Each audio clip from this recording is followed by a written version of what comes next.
আজ গুরু পূর্ণিমা। সকল গুরুকেই জানাই আমার সশ্রদ্ধ প্রণাম।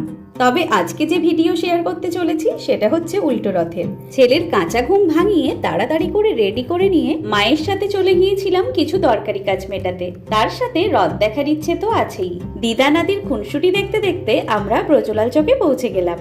ওখানে সেদিন আমাদের বগলা মাতার পুজোও ছিল, তবে আমরা পৌঁছানোর কিছুক্ষণ আগেই পুজো শেষ হয়ে গিয়েছিল। তাই প্রয়োজনীয় কাজ মেটানোর আগে আমরা একবার মন্দিরে গিয়ে মাকে দর্শন করে প্রণাম করে নিলাম। তারপর ওখানে মাসির বাড়িতে গিয়ে প্রসাদ খেয়ে চলে গিয়েছিলাম আমার হোমিওপ্যাথি ওষুধ আনতে এবং একটা এক্স-রে রিপোর্ট করাতে।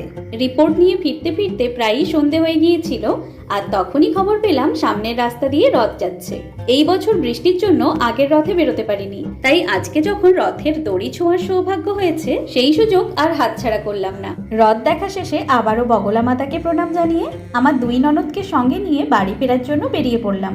তবে আসার সময় বাড়ির একদম কাছেই রথের মেলাতেও একটু ঢুকেছিলাম। এখানে ইস্কন থেকে রথ এসেছিল, কিন্তু বৃষ্টির জন্য একদিনও যেতে পারিনি। মেলায় ঢুকে দেখি বৃষ্টিতে মাঠের অবস্থা একদমই খারাপ, তাই আর বেশি সময় মেলায় না কাটিয়ে বাড়ি ফিরে এলাম।